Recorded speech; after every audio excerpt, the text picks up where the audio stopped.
Yan, hello mga kababayan. Nandito po tayo sa sitio, Kalayaan. Dahil ang mga tao po dito ay nagtanim po ng luya. At napakadami po ng luya nila ngayon na harvest. Yan, nagre-repack na po sila ngayon. So, ati pong interviewin kung gaano kadami po yung luya na harvest nila po.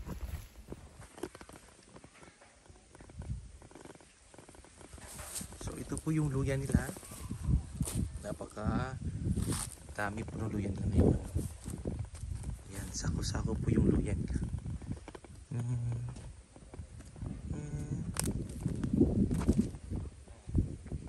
Diba, napakadaming luya po.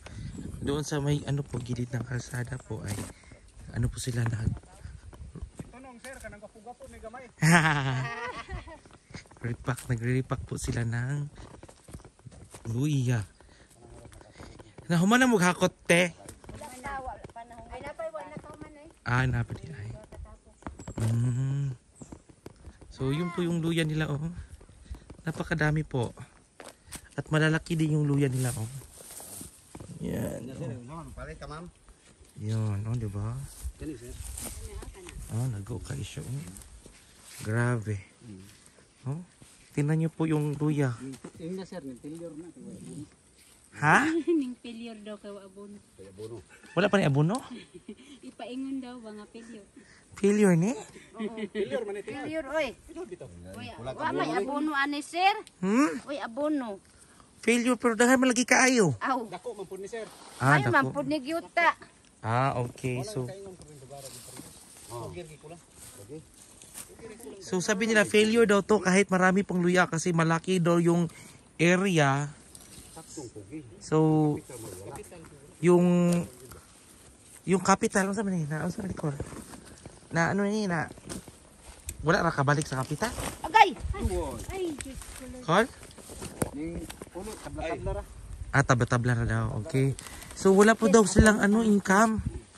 Kahit ganito nakadami yung luya, tabla-tabla lang daw, hindi sila makakaroon ng luya po. Akala ko po makakaroon sila ng Merry Christmas talaga yung Pasko nila ngayon kasi maraming luya. Kaso daw, kulang po kasi yung nagasto nila sa medisina, sa mga abono.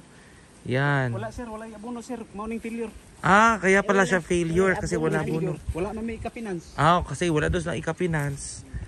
Kaya yun, failure siya. Sayang yung malaking area nila na failure daw. So, sa din yung gina-expect ko, pinakasako din. Ang kining gidak-uno na kon pananglit og mainsakto gini siya financing. Again re 200. Ang harbisa na mo ani. Samantala ni na harvest na mo 40 plus lang. 200 ang expected na Basta insakto bitaw kanang abono. Sabi ni Uncle Dinggi po ay pag yung tama daw yung pag-abuno, sakto po yung alaga or paglagay ng medisina, expected nila po na na sako ay 200. So ngayon lang ay 40. So which is failure pala talaga. So dako jud kay iya ko pila ka hektarya na. Dili man dako ang daganan sa luya sir. Dili Gamay dai. man lang. Dili problema ang pagtrabaho, ang financing. Sa financing. So financing. So kailangan pala talaga financing. Kung sa eskwelahan ko magluyahan ta dito ko kailangan yung financing dito. Nisamot na kay umaw. Umaw pud siya. Pero gwapo ginang luyahon, pero mao lagi anda mo daag financing. So sabi ni Uncle Dinggi ay yung kung sa school kung magtatanim tayo sa school, kailangan talaga siya ng malaking pera po kasi yung lupa doon sa school ay hindi na mataba. Ang natural ani sir times 10. Times 10. Ay, okay. 100 harvest ka 1,000. Kana mo nay dili failure tama-tama lang. Naaga nimo times 20 ani. Pero dili nimo ma-perfect ang times 20. Pero ang siniguro ani basta insakto kag kuan atiman na kay ka-finance times 10 kuha. Ana di ay. Sa ato pa sa 1,000 mo harvest kag 10,000. Mao na siya. So kung with proper financing. So failure decor, macaroni. Kasi yun na kanin luya wala ni insakto. So failure daw. Pakapinampad yaman on sir. Failure. Kung di mo tayo ba, may kapalit. Oo, wala silang tie box po. Ano, yung abaka. Pero okay naman, abaka. At least, ano man ang abaka ka ng very resourceful. So, wala pa siya kahapkot, no? Wala pa kahapkot. Yan. So, mas maganda kung merong magandang kalsada, no? Para yung truck, diretso na dari. Oh, 45 gud ni. 45. 45 man ni ang presyo ani. 45. Magkuan og 5. Pamasahe. Pamasahe. Wa pa gani nga mabalansin 4 dire. 4 man ni dire. 4 pa sa... Kalot 2, haul 2, 4. Saking. Saking, 40. Bayran manamo nagtag 40. So 40 per saking. Saking. So at least naman lagi po yung makaon sa macaroni. Dakog bayranan no. So failure jud ay. Failure. Failure man gyud ni. Dire ko sa kuan oy kapiting init ka. Tago ko dire sir oy. Kasi mainit, no? Mutago jud. So mga pila ka sako na ko? 40? 40 plus. 40 plus lang. So expected po nila ay 200. Pero 40 lang ang ano nila na sako. So failure pala talaga. Akala ko madami yung ano, luya. Kasi ano po, sako-sako. Yan. Ang similya Nicole, pila ka sako pod? 33. Naharbisan na ning iriyaha og 75 sako. Unya ang kaning gidak uno nabot pasabot na ko. Ang kining gidak uno nang giharbisan na mo 40 karon. Kung insakto ni siya unod, mukaon ni siya mga 200. Sayang no. Unya una-una ni mo ha. Ang ingon na mong failure. Ang 33 ka sako naharbisan na og 75. Dapat ani. Yan apay nabilin dito mga pulo parehas 15. Or similya na nato niya. Napay 15. Pang similya na lang niya. Tago sila ate dito. Kainitan sila. Init eh. Init kayo. Init ka. Yan. So pila naman kabuok sako imong na saksa na ano kon? Na saking. Tulo pa. Tulo so. Dala ko man pasan man ni. Dala pasan abot diri sa aking napod. So lahi tong 4, lahi po tong 40. So mga naanak ka sa mga 500. Ana kay pundo dia nga kapig sa gatos. Uy, grabe po isa kagatos. Kung di po kabot isa kalibo, di po. Dili pod. Di. Mag 200 plus man niya, mag 200. 200 no? 100 times 600 siya? 800 siya? Okay. So 800. So sa buong araw na pag ano po ni isa na ni kadlaw po? Okay. So sa buong araw po na nagtrabaho si Kuya, magkakaroon siya ng 800. Yan. Pero yung travel, wala ko kakita. Sayang na wala ko naka-video nag-arsa-arsa. Dito gipunta sa area, kay dulang area. Napay nag-arsa wala na. Wala na. So wala na. Sugod mismo ning alas Solo sir. Solo dito.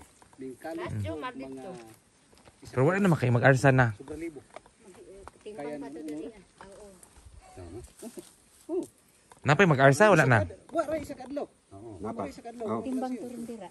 Tulo timbang. Apa na maabot to sir? Ayan, sinabayan po tayo ni Carla po. Estudyante po natin na puntahan yung area ng mga luya po.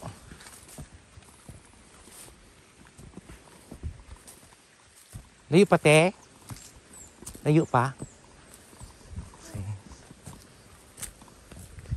Malayo pa daw. Yan, napapasin niyo po. Yan. Napakaganda po ng tanawin dito. Yan, okay.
May malaking puno.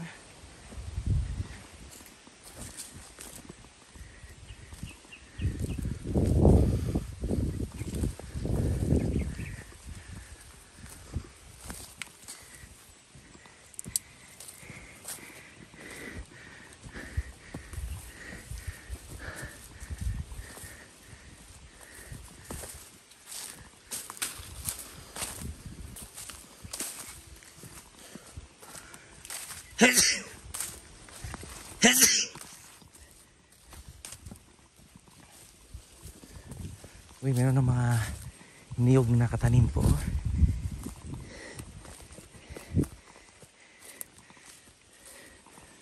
Asa pa na siya padulong? Asa pa siya padulong? Ay, bongga. Layo hindi ay. Here you go, Day. So, malayo pala. Yung ano po, ay madulas tayo nito. Yan. Ito po yung costume natin. Yung bata is easy lang sa kanya.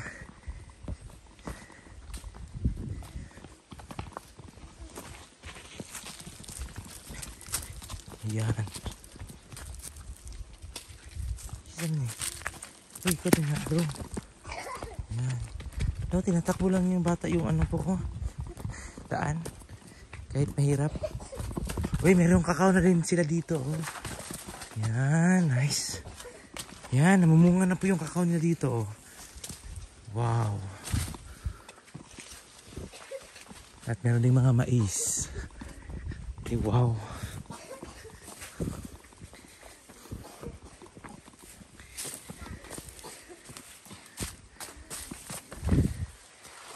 Ay, nice. Oo, namumunga na yung kakao nila dito sa bundok. Burning avocado.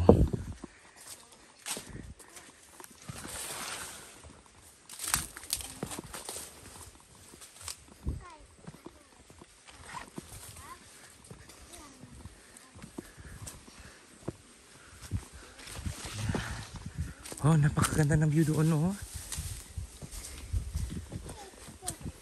Napakaganda ng view. So nice ang view po. Meron siyang kanal. Siguro kung malakas ang ulan, umubos yung tubig dito.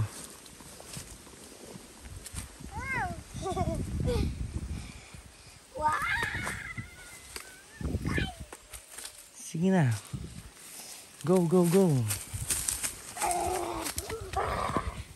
Nilalaro lang ng mga bata yung ating daan.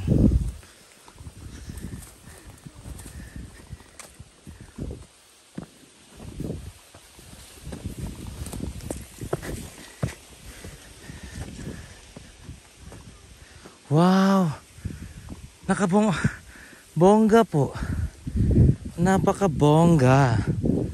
O, diba? Kita nyo naman. Napaka-nice po ng view dito.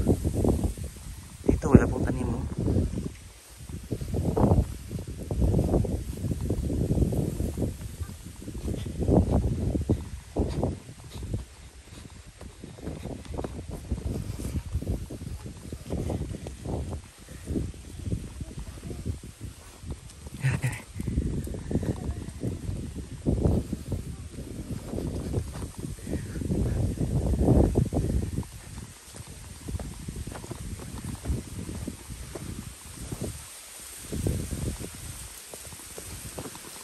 Mabuti na lang ay hindi umulan.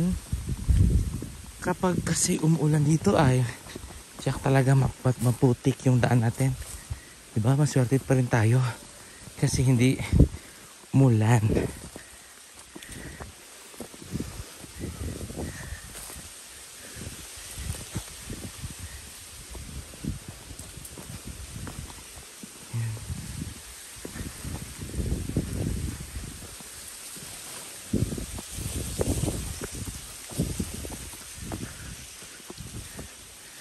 So, kung napapansin nyo po, napakaganda ng view po dito.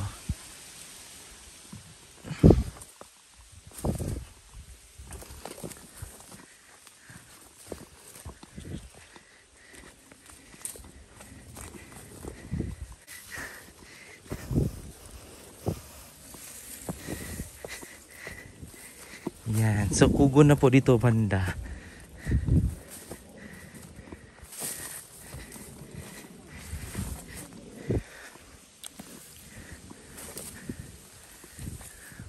Wow. Very amazing po yung view. So amazing.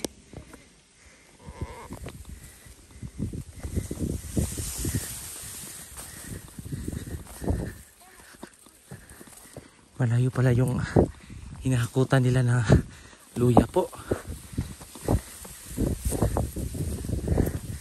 Biruin nyo to. Ano po? 2 pesos lang po yung bayad. Mula doon sa mula doon sa ano po, sa area. Tapos ano yan?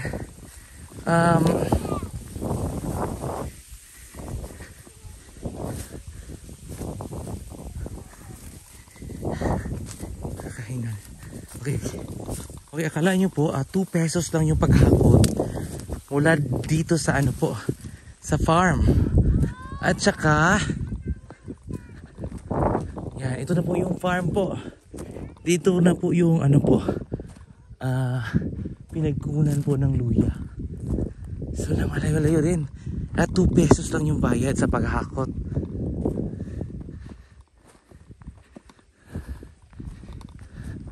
At 2 pesos din ang sa ano po, pag hukay. Ayun na sila oh. Yan.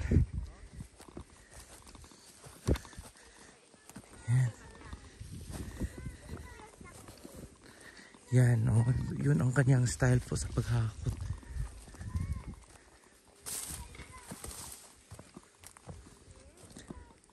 So wala po siyang masyadong tanim dito, walang kapuno-puno dito kasi tinamnan nila ng luya po.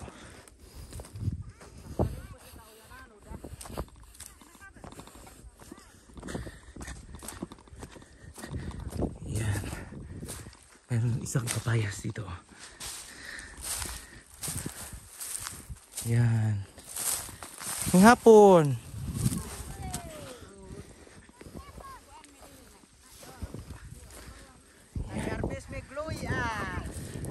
Yan. Gamay ra daw na yung na-harvest eh? Gamay ra daw? Wala pa man siguro na. Kuan dito gamay ra man. Gamay ra daw. Gara ng 40. Konti lang no. Masa na nasityo da sa ubos te? Betan ha. Kaya yun po ang setyo, betan.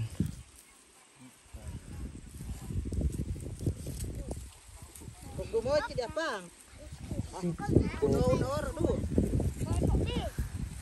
Yan, yung setyo betan po. Yang kabayan. Di ba na-school po dati? Yun. Umana mag-harvest, wala pa. Okay, tapos na mag-harvest. Yan. Bro, bata. So yan po na pag-style sa paghakot po. Meron silang ano pa, lagay sa likod. Yan po. At yan. At pupunta na siya doon sa gilid ng kalsada po, yung ating ano po, pinanggalingan kanina po. Yan. So napaka strong. So pinakabok tanan sa kote.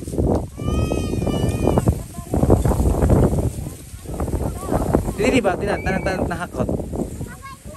40 dito. So yung expected po nila ay 200 na sako po. Sa kasamaang palad ay 40 na lang po yung na-harvest nila po. Yan. So ganyan po kahirap yung buhay na dito sa City Sandulan. Mahirap ang daan. Hindi pa ma-achieve yung ano po, yung yung gusto na gustong expected na i-harvest. Yan. So kawawa naman ang mga tao dito. Iyan nga po, mula po sa sitio Sandulan, ako si Sir Mar ng Mar Travels, ang teacher vlogger ng Davao City. Bye bye po.